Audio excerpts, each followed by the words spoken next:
सबसे पहले तो बड़े ही अद्भुत लग रहे हैं आप, एंड कॉन्ग्रेचुलेशन जिस तरह से आप बातें करते हो। थैंक यू जी। तो आपकी वॉइस ओवर की वॉइस के मेरे बारे में मैंने बात की, तो सबसे पहले उसके बारे में बताइए जी कि आपको जेनेटिक मिला है या क्या कुछ कहना चाहेंगे आप? नहीं, जेनेटिक डेफिनेटली मिला है। मैं कोशिश नहीं करता हूँ कि मेरी आवाज़ इस तरीके से हो या उस तरीके से हो, जैसे मुझे जो नेचुरल आता है वैसे ही है। जी एंड काला के बारे में कुछ बताना चाहेंगे? बड़ी ही तारीफ मिल रही है, बहुत ही जी अप्रिसिएशन मिल रहा है। जी नहीं, मैं इतना कहूँगा कि आई एम वेरी ग्रेटफुल, मैं बहुत थैंकफुल हूँ कि सबको काला बहुत पसंद आया, मेरा परफॉर्मेंस भी बहुत पसंद आया। ये शुभेंदु मुखर्जी जो मेरा किरदार का नाम है, शुभेंदु मेरे लिए बहुत स्पेशल कैरेक्टर है, और बहुत इमोशनल कैरेक्टर भी है मेरे लिए। तो और हार्ड वर्क भी काफ़ी किया इस कैरेक्टर को स्क्रीन पे लेके आने के लिए, तो उसके लिए आई हैव टू से थैंक यू। कैसे जी मिली आपको काला, एंड क्या एक्चुअली कुछ जी, तो एक्चुअली बाज़ार के बाद मैं बिजॉय सर से मिला था। उनको मेरा परफॉर्मेंस बाज़ार में काफ़ी अच्छा लगा, और हम कुछ प्लान कर रहे थे उस वक्त। ये 2019 की बात है, 2019 की। पर अनफॉर्चुनेटली वो प्रोजेक्ट कभी हमने वो we didn't get a chance to do it together. पर आई थिंक हम दोनों को साथ में काम करना था, और उस वक्त मैं काफ़ी अपसेट था कि ये प्रोजेक्ट हमने नहीं किया साथ में। पर फिर कोविड हुआ 2020 में, कोविड 2020 2021, फिर 2022 में उन्होंने मुझे फ़ोन किया था बिजॉय सर ने, और ये कहा कि मेरे पास एक कहानी है, एक स्क्रिप्ट है मेरे पास, 4 एपिसोड में आपको सेंड कर रहा हूँ, आप एक बार उसको बस पढ़ो, आपको क्या लग रहा है उसमें, आपको कौन से किरदार अच्छे लग रहे हैं, आपको कहानी कैसे लगी। और ऑलमोस्ट इंस्टेंटली मैं शुभेंदु मुखर्जी के कैरेक्टर से कनेक्ट हुआ। तो ये है कहानी। तो आपको बताया गया कि आपको काला के लिए आपने कैसे मिली, या मतलब ऑडिशन दिया आपने या नहीं, फिर काला के लिए मैंने ऑडिशन नहीं दिया। बिजॉय सर, जैसे मैंने कहा कि बिजॉय सर को बाज़ार का मेरा परफॉर्मेंस बहुत अच्छा लगा, और आई थिंक उन्होंने उस कैरेक्टर या मेरे में कुछ देखा उस रोल में, which he felt he could use in Kaala. जी बाजार एंड काला बहुत ही एक लंबा टाइम लिया है। उसमें से तो हम कोविड पकड़ सकते हैं, 3 साल तो कोविड मान लेते हैं। तो हम ऐसा मान लें कि बहुत ही चूजी है रोहन जी, या फिर नहीं, अभी क्या है कि बाज़ार और काला के बीच में, बाज़ार 2018 में आई, काला 2023 में, 2021 में मेरा एक और रिलीज़ था 420 आईपीसी, जो अभी Z5 पर है। उसमें मैं एक डिफेंस काउंसिल, एक लॉयर का रोल निभा रहा हूँ, तो वो भी रिलीज़ हुआ है। उसके बाद मैंने फोमो शॉर्ट्स, जो अमेज़ॉन प्राइम का शो है, उसमें सीज़न 3 में था।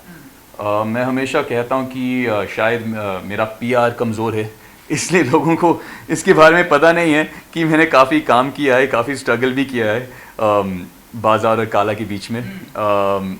मैं बिल्कुल चूज़ी और सेलेक्टिव नहीं हूँ। जो भी काम मुझे मिलता है मैं करता हूँ। फोमो शॉट्स, 420 आईपीसी के लिए सब, और जो बीच में जो हुआ था ऑडिशन दिया उसके लिए, 2018 से लेके आज तक मैं ऑडिशंस दे रहा हूँ, जो भी आता है। तो वो एक स्ट्रगल है, मैं उसको स्ट्रगल नहीं कहूँगा, मैं उसको एक प्रोसेस कहूँगा, क्योंकि I think most actors have to go through that. तो सेलेक्टिव नहीं हूँ, मैं चाहता हूँ कि मुझे जितना भी काम मिले वो अच्छा है मेरे लिए। If I had it my way, I would be on set every day. जी किस तरह के किरदार का इंतज़ार रहता है आपको? ऐसे कुछ पर्टिकुलर किरदार नहीं है, बस मुझे उम्मीद है कि जो भी किरदार मैं आगे जाके प्ले करूँ, निभाऊँ, उसका राइटिंग अच्छा होना चाहिए। कि अगर एक किरदार का राइटिंग, जो एक ग्राफ है, कैरेक्टर ग्राफ है, उसका एक अच्छा बैक स्टोरी है, उसके अच्छे सीन्स हो, उसका एक इम्पैक्ट है कहानी में, that's the kind of character I want to play. And Adbhut, you and Nawazuddin कुछ जी बताना चाहेंगे जी इसके बारे में, हाँ जी, इसके बारे में? जी, तो cast is myself, mister Nawazuddin Siddiqui, Shreya Dhanvantari भी हैं और डायना पेंटी भी है उसमें।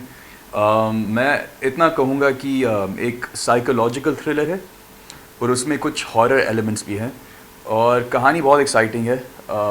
आई थिंक एक ऑडियंसेस को अच्छा लगेगा, एक इंटरेस्टिंग स्टोरी भी है, एक कहानी is easy to grasp as well, उसमें काफ़ी ट्विस्ट एंड टर्न्स है, जो आई थिंक लोगों को अच्छा लगेगा।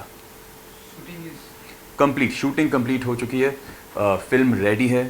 अब बस आई थिंक प्रोड्यूसर्स तय कर रहे हैं कि कब रिलीज़ करें, तो उसी का इंतज़ार है अब इसी बस। साल आएगी इसी साल आएगी मोस्ट प्रॉबेबली। कैसा रहा एक्सपीरियंस? आपने बताया कि नवाजुद्दीन हमारे हिंदी फिल्म इंडस्ट्री के जी, मजे हुए कलाकार माने जाते हैं यहाँ पे। बहुत अच्छा एक्सपीरियंस रहा। बहुत गिविंग एक्टर है। गिविंग मतलब सीन में आपको टिप्स देंगे, आपके साथ सीन डिस्कस करेंगे, आपको एक स्पेस देंगे सीन में। तो उनका आई थिंक हर सीन को लेकर उनका मकसद ये है कि हम सीन को अच्छा कैसे बनाएं, हम सीन को एलिवेट कैसे करें। ये नहीं कि मेरा परफॉर्मेंस कैसे हो या उनका परफॉर्मेंस कैसे हो, कि हम साथ में ये करें, हम साथ में पिक्चर बना रहे हैं, हम साथ में सीन कर रहे हैं और साथ में हम इसको बेटर कैसे बना सकें। तो जब पहला सीन आपका है नवाजुद्दीन, कुछ बताना चाहेंगे एक्सपीरियंस कैसा रहा? कुछ क्योंकि जी। नवाजुद्दीन के बारे में बोला जाता है कि वो ऐसे 5-5 पन्नों का डायलॉग ऐसे जुबान पर लेकर आते हैं। हाँ, नहीं वो सच है। हाँ, उनकी जो मेमोरी है। सुना है। हाँ, तो जरा बताइए कि कुछ आपने सही सुना है। उनका जो हम कहते एक्टरों के लिए एक प्रोफेशनलिज्म जो है कि आप लाइन याद करो, फिर आप लाइन को एक अलग तरीके में एक टेक में you can keep mixing it up, उनका वो इट्स अमेजिंग, बहुत इंस्पायरिंग है मेरे लिए। और आपने पूछा कि फर्स्ट दिन कौन सा था, हमने एक छोटा सा टीज़र शूट किया था साथ में। अच्छा, विद नवाज सर के साथ, मैं, नवाज सर और श्रेया भी थी उस वक्त उस दिन।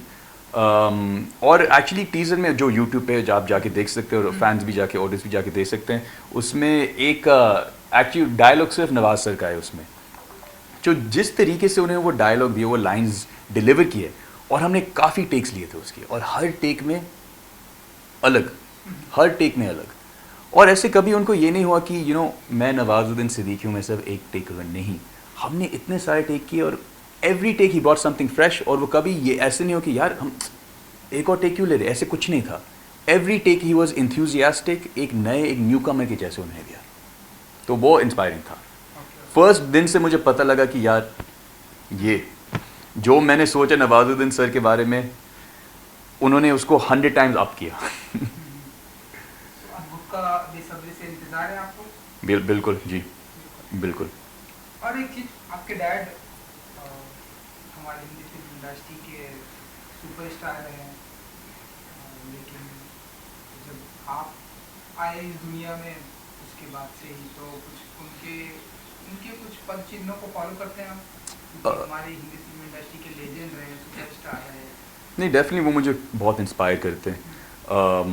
जब भी मैं उनकी फ़िल्म्स देखता हूँ, जिस तरीके से वो अपने कैरेक्टर को अप्रोच करते हैं, जिस तरह से अपने डायलॉग्स को डिलीवर करते हैं, जिस तरह के फिल्म्स उन्होंने चूज़ किए, उनका जो फिल्मोग्राफी बहुत डाइवर्स है। वो उन्होंने कॉमेडी भी किया और स्लैपस्टिक कॉमेडी भी किया, एक सिचुएशनल कॉमेडी भी किया, एक ड्रामा भी किया, थ्रिलर भी किया।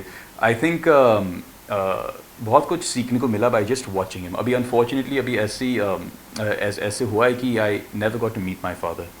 ही passed away when my mom was pregnant with me. पर आई थिंक मेरी लाइफ का एक मकसद ये भी है कि अंडरस्टैंड माई फादर मोर। वो रिश्ता जो बाप बेटे का रिश्ता है, वो समझो अच्छी तरह से। तो मैंने वो मेरी लाइफ का एक मकसद बनाया है जी।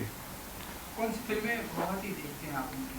कौन सी फिल्में उनकी बहुत ही करीब है आपके? एक फिल्म है बेमिसाल जी, बेमिसाल मुझे बहुत पसंद है। दूसरी है घर, रेखा जी के साथ। उसमें एक उनका परफॉर्मेंस मुझे बहुत सिंसियर लगा, बहुत नेचुरल परफॉर्मेंस लगा, और फिल्म भी मुझे काफ़ी प्रोग्रेसिव फिल्म लगी उस ज़माने के लिए। अनुराग एक दूसरी फिल्म है जो उन्होंने किया था, आई थिंक 70s में। खुददार मिस्टर बच्चन के साथ, वो भी फिल्म, बहुत सारे फिल्म है ऑनेस्टली। सब पसंद है मुझे जी। ऐसा टाइम चल रहा है, नेपोटिज्म की बहुत सारी बातें हो रही हैं, तो आपको कितना लगता है कि आपने उस नेपोटिज्म से आप कितना दूर हैं, या फिर आपको कितना उसका फ़ायदा नहीं मिल पाया, या आप मानते हैं कि आपको भी नेपोटिज्म का फ़ायदा मिलना चाहिए था? क्या कुछ आप मानते हैं इस नेपोटिज्म के बारे में? आपका क्या टेक है? आई थिंक इनिशियल रिएक्शन जो था, लोगों को लग रहा था कि मैं बहुत करीब हूँ नेपोटिज्म से। फिर अभी जब समय पास हुआ और उन्होंने मुझे इतना देखा नहीं स्क्रीन पे। मैं सिर्फ पब्लिक का बोल रहा हूँ अभी। आई थिंक उनको लगता है मैं नेपोटिज्म से बहुत दूर हूँ। मुझे जो लगता है कि मैं शुरू से नेपोटिज्म से बहुत दूर हूँ। और एक अच्छा भी सा लग रहा है कि people are getting to understand now कि मैं जो भी मुझे काम मिलता है वो नेपोटिज्म की वजह से नहीं है। पर मैं ये कहूँगा कि नेपोटिज्म डेफिनेटली इट एग्जिस्ट्स और हर इंडस्ट्री में है। ये नहीं कि सिर्फ हमारी फिल्म इंडस्ट्री में है। हमारी फिल्म इंडस्ट्री अभी ऐसी एक इंडस्ट्री है जो हमेशा पब्लिक आई में है और न्यूज़ उस पर बहुत, और सिर्फ न्यूज़ में एक्सेसिबल न्यूज़ जो सब पढ़ सकते हैं और सबको एक अंडरस्टैंडिंग मिल सकता है। तो हमारी इंडस्ट्री में जो नेपोटिज्म जो एम्फोसिस है वो ज़्यादा है इस वजह से। पर मेरे अपने जर्नी में I have not experience that much. और हाँ, I think over time people will realise that. एक आखिरी सवाल मेरी तरफ से, जितने भी लेजेंड एक्टर हैं आपके डैड के टाइम, चाहे मैं मिस्टर बच्चन की बात करूँ, रेखा जी की बात जी, कभी ऐसे आता है आपके ख्याल में इनके साथ काम करने का अगर मुझे मौका मिले? जी, अपने डैड की कुछ आप क्या आपके दिमाग में इन सारी चीज़ें चलती है जो जिन्होंने आपके डैडी के साथ में काम किया है? ऐसी कभी इच्छा आती है कि मैं भी उनके साथ काम करूं? नहीं, बिल्कुल बिल्कुल। और I would love to work with mister Bachchan. मेरा एक ड्रीम है रेखा जी के साथ, 100% एक ड्रीम है। कमल हसन जो उनके ख़ास दोस्त हैं, उनके साथ भी मुझे काम करना है। तो मैं तो एक सिनेफाइल में फ़िल्म फ़ैन हूँ। अब ऐसा इत्तेफाक से हुआ कि my father was a film actor, पर अगर वो आज फिल्म एक्टर नहीं भी होते, आई थिंक मैं इन सब लेजेंड्स का बहुत फ़ैन होता। I love films. जी, चलिए जाते आते अद्भुत आपके अब शायद जल्दी अनाउंसमेंट हो, कुछ कहेंगे अपने फैंस को अद्भुत के लिए? अद्भुत के लिए आप लोग बहुत एक्साइटेड रहो क्योंकि फ़िल्म बहुत अच्छी है, बहुत थ्रिलिंग फ़िल्म है, एक अलग जॉनर है और आप मुझे एक अलग रूप में देखेंगे। And I think you really enjoy it.